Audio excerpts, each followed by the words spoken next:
조심했다고 생각했지만 뺑소니. 갑작스러운 사고가 이런 상황을 부를 수 있습니다. 사고 당시 큰 문제가 없어 보여 그냥 지나쳤지만 며칠 후 경찰로부터 뺑소니 혐의로 출석을 요구받는다면 어떨까요? 운전자는 당황스러울 수밖에 없습니다. 하지만 이런 상황 실제로 꽤 자주 발생합니다. 예를 들어 내리막 골목길, 갑자기 튀어나온 아이가 차량 옆면에 부딪혀 넘어진 후 금세 일어나 뛰어간다면 문제없구나 하고 그냥 귀가할 수 있습니다.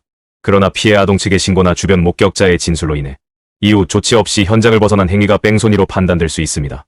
도로교통법상 뺑소니는 교통사고 후 구호 조치를 취하지 않고 현장을 이탈한 경우를 의미합니다.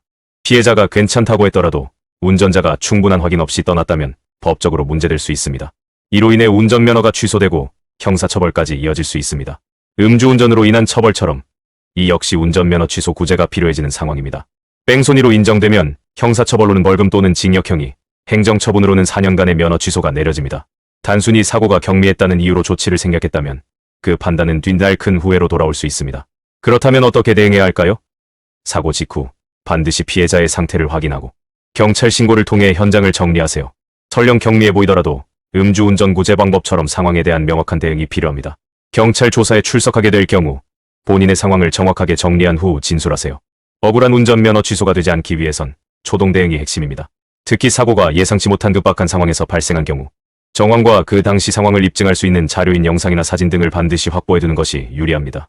억울하게 뺑소니로 면허 취소가 결정된 경우 전문 행정사와 상담을 통해 이의제기 절차를 밟을 수 있습니다. 우리 모두 도로 위에서 사고를 완전히 피할 수는 없습니다.